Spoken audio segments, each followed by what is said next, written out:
என் மூச்சை நிறுத்தி இருந்தார் பாரதி. மனம் அது செம்மையானால் மந்திரம் ஜெபிக்க வேண்டாம். மனம் அது செம்மையானால் மூச்சை நிறுத்த வேண்டாம். மனம் அது செம்மையானால் வாசியை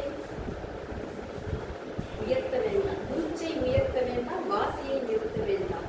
மனம் அது செம்மையானால் மந்திரமும் செம்மையானே என்றார். ஐயா சொன்ன யோகம் வர்றப்போ பதஞ்சலி யோகத்துல அத யோக அனுசாசனம் முதல் வரி, இரண்டாவது வரி யோக சித்த விருத்தி நிரோதக. யோகம்ன்றது என்ன? சித்த விருத்தி நிரோதக. சித்தம் நம்முடைய மனம், விருத்தின்னா அது விரிஞ்சு போயிட்டே இருக்கு, அதை ஒடுக்க முடியல. நிரோதகன்னா தடுத்து நிறுத்து. சொன்னார் இல்லையா, அதுல மனத்துல வர கோபத்தை என்ன பண்ணணும் அப்படிங்கிறத ஐயா மிக சிறப்பான ஒரு உரையை கொடுத்துருக்குறாங்க. முதல்ல நாம பேசியிருக்கணும். அவர் இவ்வளவு பேசின பிறகு நமக்கு எப்படி எழுப்போம் அப்படிங்கிறது எனக்கு தெரியல. அந்த கோபத்தை நிறுத்துறது மனம் தானே செயல்படுது. உடல்ங்கிறது என்ன? நமக்கு எல்லைக்குட்பட்டது உடல். தலையில இருந்து கையை கால நீட்டோம்னா அது வரைக்கும் இருக்கிறது நம்ம உயிர். இப்போ கையை இழந்தா நம்ம உயிரோட இருக்க முடியுமா? கையை யாரோ ஒருத்தர் வந்து வெட்டிடுறாங்க, நாம உயிரோடு இருக்க முடியுமா? இருக்க முடியும். காலை வெட்டிட்டாங்கன்னா உயிரோடு இருக்க முடியும். உயிர் வந்து இந்த உடலின் எல்லைக்குள்ள அடக்கும், மனமும் இதற்குள்ளதான் அடக்கும். உடல் நாம எங்க இருக்கிறோமோ அங்க மட்டுமே தான் இருக்கும். மனம்ங்கிறது உலகம் முழுக்க. இப்போ ஐயா வந்து இந்த இடத்துல நாங்க யோகா பண்ணோம், இங்க படிச்சோம் அப்படின்னு சொல்றப்போ நாம அங்க போறோம். அமெரிக்காவில் இருக்கிற நூலகத்தை சொல்றப்போ உடனே அறிவிக்கிற நூலகத்துக்கு நான் போயிட்டேன்.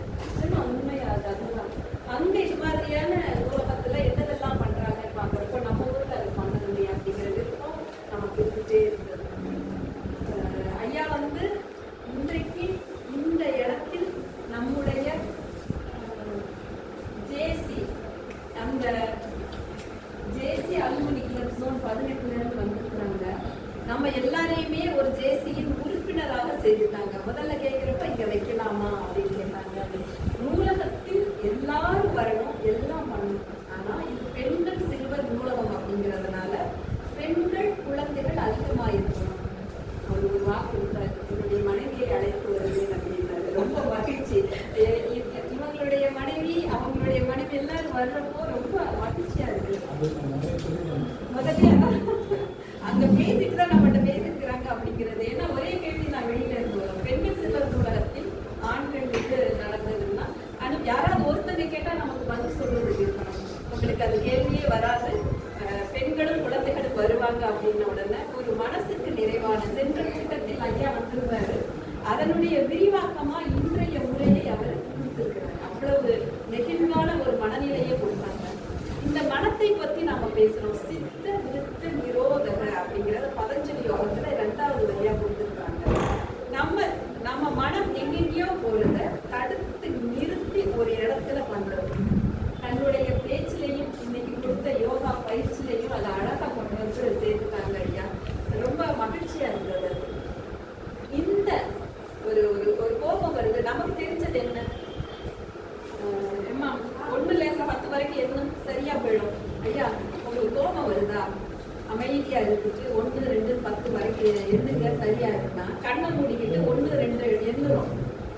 1, 2 அப்படின்னு நாம எண்ணுறப்போ நம்மை அறியாமல் மூச்சு மெதுவாகுது. உள்ள இருக்கிற கோபம் தானா மறைந்து போயிடுது. அதுதான் இந்த யோகத்தில் இருக்கிற பல டெக்னிக் வந்து முறையாக ஒரு வகுப்பாக வச்சுக்கிட்டு, இது வந்து உங்களை அழைக்கிறதுக்கான ஒரு கூட்டம் தான். அது ஒரு பயிற்சியாக வைத்து எண்ணங்கள் எங்கேயும் செதற விடாமல் எடுத்துக்கொண்டு வந்து வைக்கிறப்போ அது மிகவும் சிறப்பாக இருக்கும். அது எப்போ நடக்குமோ ரொம்ப மகிழ்ச்சி நடக்குது சார்.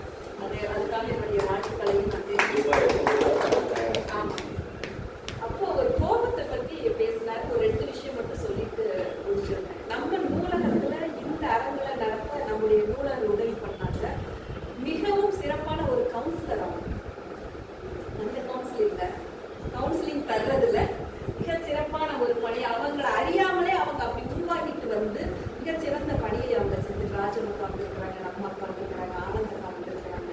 ஐயா தமிழ் கிருத்தன் ஐயா இன்னைக்கு ஒரு முக்கியமான விஷயம் சொல்லியிருக்கிறாரு, நம்ம கேள்வி கேட்கிறாரு. அது என்ன இத்தனை பேர்ல மன்றங்கள் வந்து செயல்படுறாங்க, அவை பெயர்ல அதை நீங்க தான் அவை தமிழ்ச்சி வச்சுக்கிறீங்க இல்லையா, அதுல ஒரு போட்டி ஆரம்பிக்க விஷயங்கள் பிரம்மாண்டமா பண்ணணும்னு அது பண்ணலாம். அவர் சொன்னதான் நான் உங்களுக்கு சொல்லுவேன். அதான் அவர் ஆரம்பிச்சு நடத்திட்டு இருந்தாரு. அது மாதிரியான சிறப்பான பணிகள், அதாவது நம்முடைய நெகட்டிவ் எண்ணங்கள் இருக்கு இல்லையா, கோபம், எரிச்சல், வருத்தம், துக்கம், அதெல்லாம் கொண்டு வந்து பாசிட்டிவா எப்படி மாற்றணும், கலைகள் தான் நம்முடைய இந்த மனத்தை எப்படி உடலுக்கு பயிற்சியை போல மனதுக்கு பயிற்சி அளித்தால்தான் அது சரியாக வரும். ஒரு வண்டியில கார் ஓட்டிட்டே டிராபிக்கான சூழல், டிராபிக் ஜாம் ஆகுது, ரோட்ல கார் ஓட்டிட்டே இருக்கிறாரு, சடன் பிரேக் 2 பேர், இந்த கார் வண்டி நிறுத்துறாரு, அந்த ஸ்கூட்டர்ல இருக்கிறவங்க நிறுத்துறாரு. கார் வண்டியை நிறுத்திட்டு என்ன பண்ணணும்னு பாக்குறப்போ ஸ்கூட்டர்காரர் திட்ட ஆரம்பிச்சிருக்காரு. இவர் வார்த்தையே பேசல, எதுவுமே பேசல, அமைதியா இருக்கிறாரு. தப்பு ஸ்கூட்டர்காரர் மேல, கார்காரர் மேல இல்ல, கார் டிரைவர் மேல இல்ல, அமைதியா இருக்கிறாரு. என்னெல்லாமோ கத்திட்டு போனோம்னு இவர் சிரிச்சுட்டு சரி சாரி போயிட்டு வாங்க அப்படின்னா காருக்கு பக்கத்துல இருக்கிறார். இவரு அது என்ன சொல்லுவோம், ஓலா ஊபர் இல்லையா, அது மாதிரி வாடகை எடுத்துட்டு போன கார் பக்கத்துல வந்து தன்னுடைய காரில் போக முடியாம இந்த கார்ல போற ஒரு பெரியவர் கேட்கிறாரு அவர்கிட்ட, அவர் தானே தப்பு பண்ணாரு, நீங்க பதிலுக்கு ஒரு வார்த்தை சொல்லாம அவர்கிட்ட நீங்க மன்னிப்பு கேட்டுட்டு போனீங்களே அப்படின்னு கேட்கிறாரு. அப்போ இந்த டிரைவர் சொல்றாரு, ஏன் என்னை அவர் குற்றம் சொல்லி என்னை திட்டலாம்ல, வேற எங்கேயோ ஒரு சூழல்ல அவரை யாரோ சொல்லியிருக்கிறாங்க, அந்த குப்பையை அவர் மனதில் சுமந்து கொண்டு வந்து இனிமேல் கொட்டி இருக்கிறார், கோபத்தை குப்பை அப்படிங்கிறாங்க. சூழல் வந்து அது அப்படியே மைண்ட்ல போயிட்டு இருக்கப்ப சடன் பிரேக் போட்டு பண்றப்போ இந்த சிக்னல்ல இது நடந்திருக்கு, இதே குப்பையை நான் சுமந்து இன்னொருத்தவங்க மேல கொண்டு போய் போட எனக்கு விருப்பம் இல்லை அப்படின்னு. அப்ப நாம தினமும் அதைத்தானே பண்ணிருக்கிறோம். இதை என்ன பண்ணாங்க, இதை அவங்ககிட்ட காட்ட முடியல. செல்லிடத்து காப்பான் சிலங்காப்பான், அல்லிடத்து காட்டினியன் காவா காவியன். எங்க கோபப்பட முடியுமோ அங்க கோபத்தை நிறுத்தி இருக்கிறது தான் சிறப்பு. அங்க கோபப்படியாம இன்னொருத்தங்கிட்ட மேல போய் கொண்டு கொள்ளுன்னு தான் என்ன பண்ண முடியாது. இன்னொரு இடத்துல ஒரு மளிகை கடை இருக்கு, அங்க வேற ப்ராஜெக்ட் உள்ளவங்க ஒரு ஜாமான் வேணும் அப்படின்னு அந்த கடை பணியால அனுப்புறாங்க. இவர் போயிட்டு இருக்கிறார், சாயந்தரம் மேடையில ஒரு பேச்சு நடந்துட்டு இருக்கு. என்ன பேச்சுன்னா பகவத்கீதையை பத்தி சொல்லிட்டு இருக்கிறார். இவர் போனவர் வீட்டு கடையை மறந்து அப்படியே அங்க உட்கார்ந்து அதை அப்படியே கேட்க ஆரம்பிச்சிட்டாரு. அதுல அவர் என்ன கதைகள் எல்லாம் சொல்றாரு அப்படிங்கிறது மைண்ட்ல போயிட்டே இருக்கு. அது முடிச்ச பிறகு போறப்போ தாமதம் ஆயிடுது, முழுக்கையில் பாதி நடந்துட்டு இருக்கிறப்பதான் போறாரு. ஒரு விஷயத்த சொன்னப்போ அது ஒரு 20 நிமிஷம் அதை கேட்டுட்டு அப்புறம் கடைக்கு தாமதம் ஆயிடுச்சு. கடைக்காரர் ஏன் இவ்வளவு தாமதமா வந்த அப்படின்னா, இல்லையா அவங்க போய் நான் கேட்டுட்டு இருந்தேன், அவ்வளவு சிறப்பா இருந்தது.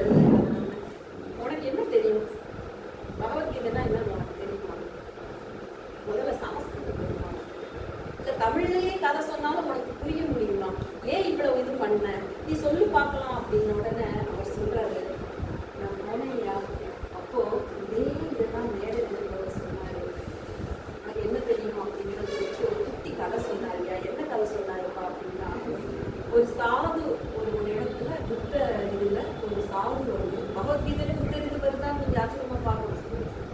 ஒரு குடத்துல தண்ணி எடுத்துட்டு வர சொல்றாங்க. அந்த குடத்தில் ஒரு ஓட்டை இருக்கு, தண்ணீர் ஒழுங்கிக்கிட்டே, குடத்துல ஓட்டை இருக்கிற தண்ணீர் ஒழுங்கிக்கிட்டே இருக்கு.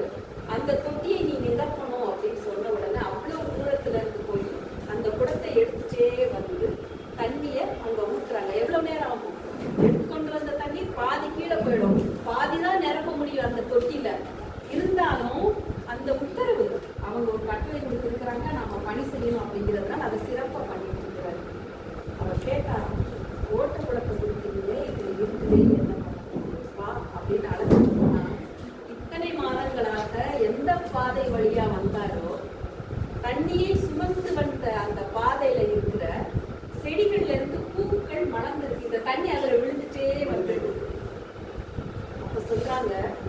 மனசுல எவ்வளவோ அழுக்குகள் இருக்கு.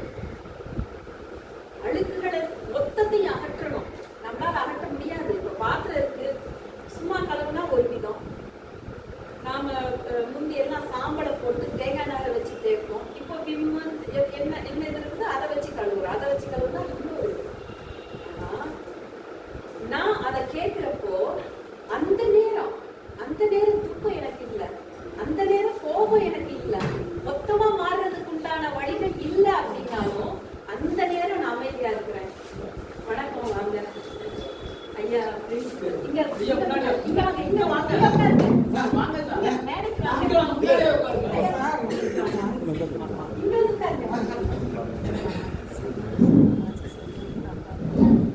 ராஜஸ்தான் பிரின்சிபல் வெங்கட்ராமன் ஐயா இருக்கிறாங்க.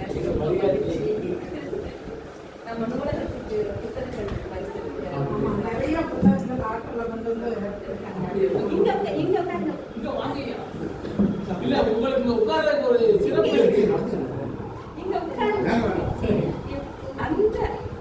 அந்த மனம் இருக்கு இல்லையா, அந்த முழுமையான அழுக்கு நம்மளால தூய்மை அடைய முடியல அப்படின்னாலும் அந்த நேரத்தில் அந்த தண்ணீர் படுறப்போ அதுல இருக்கிற தூசு போயிடுது, அதுல இருக்கிற மேல்தாப்பிடப்பட்ட மணல்கள் எல்லாம் போயிடுது. அப்படித்தான் தூய்மைப்படுத்தலாம் நம்ம. இதைத்தான் ஆரம்பத்தில் முதல் ஐயா நாடி சுத்தி சொல்லி கொடுத்தாங்க. நாடி சுத்திக்கு அவ்வளவு ஒண்ணுமே இல்லை. குழந்தைகள் படிக்க போறதுக்கு முன்னாடி, பரீட்சை எழுத போறதுக்கு முன்னாடி 11 முறை நாடி சுத்தி செஞ்சுட்டு போயிட்டாங்கன்னா மனம் ஒரு இடத்தில் ஒருமை அடையும். அது சுலபமாக எல்லாத்துக்குமே. மேடையில பேச போறீங்களா, அப்போ அதை பண்ணிட்டு போனா இன்னும் சிறப்பாக இருக்கும். முழுமையாக நம்முடைய குப்பைகளை தூய்மைகளை களைய முடியலையா? தூசு செவ்வாய் வெள்ளி தினமும் வீடு கூட்டுறது துடைக்கிறது உண்டு. இருந்தாலும் செவ்வாய் வெள்ளி பெருக்கி துடைக்கிறது, தண்ணியை விட்டு கழுவி விடுறது வேற.